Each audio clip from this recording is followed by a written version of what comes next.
ఇవాళ వేలాది మంది హైడ్రాలో పనిచేస్తున్నారంటే ఇవాళ 1,20,00,000 మంది నగరంలో ఉన్నవాళ్ళు Hyderabad outer ring road inside core urban reason ring road లోపల ఉన్న నగరం ఈరోజు 1,20,00,000 మంది ప్రజలు ఉన్నారు. 940 చెరువులు ఉంటే 491 చెరువులు కబ్జాలు గురైపోయినాయి. పెద్ద పెద్ద నాలాలు ఉంటే నాలాలన్నీ మూసుకుపోయినాయి. రోడ్ల మీద ఆక్రమణల గురించి నేను చెప్పాల్సిన పని లేదు. నేను ఈరోజు పౌరులను అడుగుతున్నా, ఈరోజు ట్రాఫిక్ జామ్లకు ఈరోజు రోడ్లను ఆక్రమించుకున్న వాళ్ళు కాదా? ఈరోజు మీరు రోడ్ల మీద గంటల కొద్దీ చిన్న వర్షం వచ్చినా ఆగుతున్నారు అంటే నాలాలను ఆక్రమించుకొని అక్రమ నిర్మాణాలు చేపట్టడం వల్ల మీరు ఇబ్బంది పడుతున్నారు కదా. ఇవాళ విలాసవంతమైన వాటర్ వ్యూ అని లేకపోతే లేక్ వ్యూ అని అపార్ట్మెంట్స్ కట్టుకున్న వాళ్ళు పోయి డైరెక్ట్గా చెరువులో కడుతురు. గండిపేట హిమాయత్ సాగర్ లాంటి చెరువులల్లా కట్టినోళ్ళు ఈరోజు వాళ్ళ ఫామ్ హౌస్ల డ్రైనేజీ తీసుకెళ్ళి తాగునీళ్ళలో కలుపుతున్నారు. ఇదంతా అధికార దుర్వినియోగం కదా. దీన్ని నియంత్రించాల్సిన బాధ్యత లేదా? ఎవరు అడగకుండా ఉంటే ఇంకా భవిష్యత్తులో ఉన్నాయన్నీ మూసుకపోతే ఇవాళ ఆ నీళ్లు ఎక్కడికి వెళ్ళాలి? నీళ్లు నిలవడానికి చెరువులు ఉన్నాయి, చెరువులకు నీళ్లు వెళ్ళడానికి నాలాలు ఉన్నాయి, ప్రజలు ప్రయాణించడానికి రోడ్లు ఉన్నాయి. ప్రజలు ప్రయాణించే రోడ్లను ఆక్రమించుకుంటారు, నీళ్లు వెళ్ళాల్సిన నాలాలను మూసేస్తారు, చెరువులను కబ్జా పెట్టుకుంటారు. ఇవాళ ఆ నీళ్ళు ఎక్కడికి వెళ్ళాలి? అందుకే ఆ నీళ్లు రోడ్ల మీదకి వస్తున్నాయి. రోడ్ల మీదకి వచ్చిన నీళ్లు మన ఇండ్లలకు వస్తున్నాయి. మన ఇండ్లలకు వచ్చిన నీళ్లు మన జీవితాలతో చెలగాటమాడుతున్నాయి.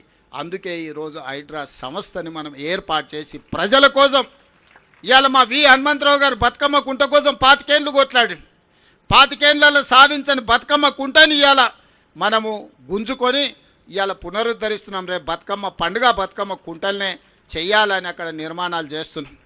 గొప్ప వ్యక్తులు, ప్రముఖ వ్యక్తులు మీకు తెలుసు హైటెక్ సిటీ ప్రాంతంలో ఆక్రమించుకుంటే ఆ చెరువుల ఆక్రమణలు తొలగించి ఇవాళ చెరువులను ఆహ్లాదకరంగా తీర్చిదిద్దే ప్రయత్నం చేస్తున్నాం. చెరువులను మేము కాపాడడం తప్ప, చెరువులలో నీళ్లు ఉంటేనే కదా ఈ నగరం యొక్క గ్రౌండ్ వాటర్ పెరిగేది. ఎవరైతే మూసీని ఆక్రమణల్ని ప్రోత్సహించినరో, ఎవరైతే మూసీల అక్రమ నిర్మాణాలు చేపట్టినరో, ఎవరైతే చెరువులను ఆక్రమించుకున్నారో, ఎవరైతే నాలాలను ఆక్రమించుకున్నారో వాళ్ళకే హైడ్రా అంటే భయము, హైడ్రా అంటే కోపం. సామాన్య ప్రజలకు కోట్లాది మంది ఇతర ప్రాంతాల నుంచి ప్రతిరోజు 10 లక్షల మంది ఇతర ప్రాంతాల నుంచి హైదరాబాదు నగరానికి వచ్చి పనులు చూసుకొని వెనక్కి వెళ్తున్నారు. గంటల కొద్దీ ట్రాఫిక్లో ఇరుక్కపోతే వాళ్ళ సమయమే కాదు వాళ్ళ పనులు కూడా వృధా అయిపోయే పరిస్థితి ఉంది కదా. ఇవాళ ఈ నగరాన్ని ఇట్లే కాలుష్యానికి వదిలేద్దామా? ఈ నగరాన్ని ఇట్లనే నిర్లక్ష్యానికి బలి చేద్దామా? మీరందరూ ఆలోచన చెయ్యండి. అందుకే ఈరోజు ఎవరు ఏమనుకున్నా సరే ఈరోజు ప్రజలకు అవకాశం ఇచ్చిండ్రు. ఈ అధికారంతో ప్రజలకు మేలు చెయ్యాలన్నదే మా ఆలోచన.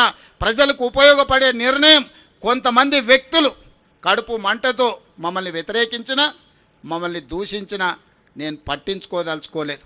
ఇవాళ మీరు చూడండి, చెరువులను, నాలాలను, మూసీలను ఆక్రమించుకున్న పెద్దవాళ్ళను తొలగించి పేదవాళ్లకు ఒక మంచి జీవితాన్ని ఇవ్వాలని 2 బెడ్రూమ్ ఇండ్లు ఇచ్చినాం. ఇవాళ మూసీలో ఉన్న వాళ్ళని ప్రక్షాళన చేయడం ద్వారా ఇవాళ మన నగరానికి ఒక గొప్ప వరం. నేను ప్రపంచ దేశాలన్నీ తిరిగి చూసి వచ్చిన.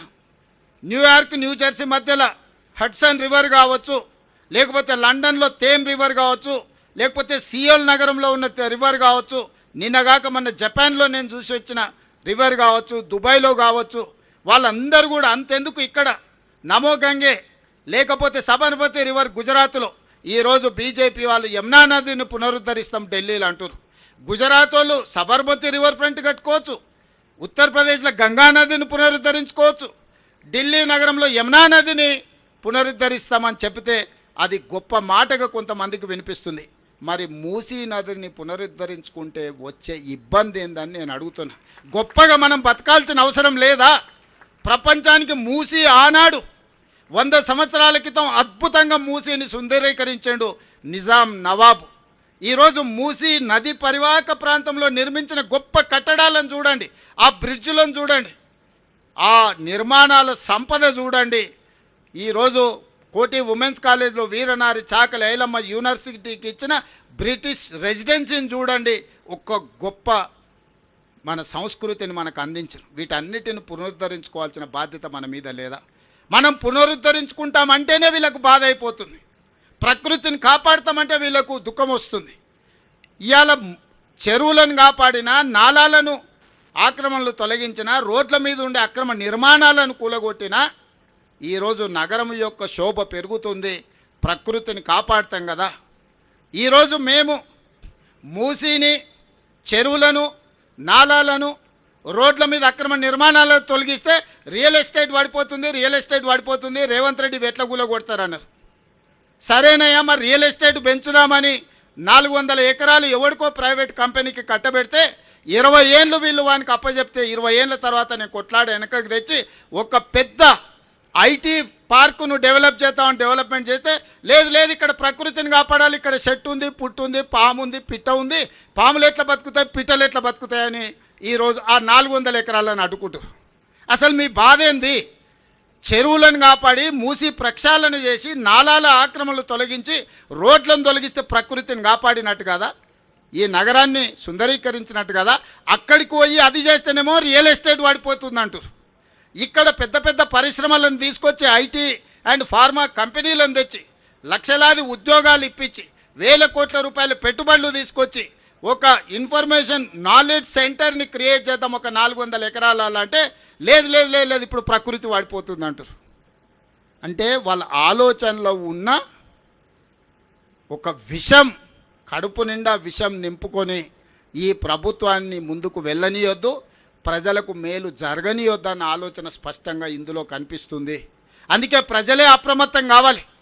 ఈరోజు ప్రజలకే నేను సూచన చేస్తున్నా. ఈరోజు మూసి ప్రక్షాళన చేసుకోవాలన్నా వద్దా మీరు ఆలోచన చేసి నాకు సూచన చేయండి. కబ్జాలు పెట్టుకున్న చెరువులను కాపాడాల్సిన అవసరం ఉందా లేదా? చెరువులను కాపాడకపోతే చెరువుల్లో ఉండాల్సిన నీళ్లు మన రోడ్ల మీదకి, మన ఇళ్లలోకి వస్తున్నాయి. ఇట్లనే మునిగి చచ్చిపోదామా? ఈరోజు నీళ్లు ప్రవహించాల్సిన నాలాలలో అపార్ట్మెంట్స్ కట్టుకుంటే ఆ నీళ్ళు ఎక్కడికి వెళ్ళాలి? ఈరోజు వాటిని కాపాడితే ప్రకృతిని కాపాడిన వాళ్ళమవుతాం, ఎన్విరాన్మెంట్ని మనము కాపాడిన వాళ్ళమవుతాం.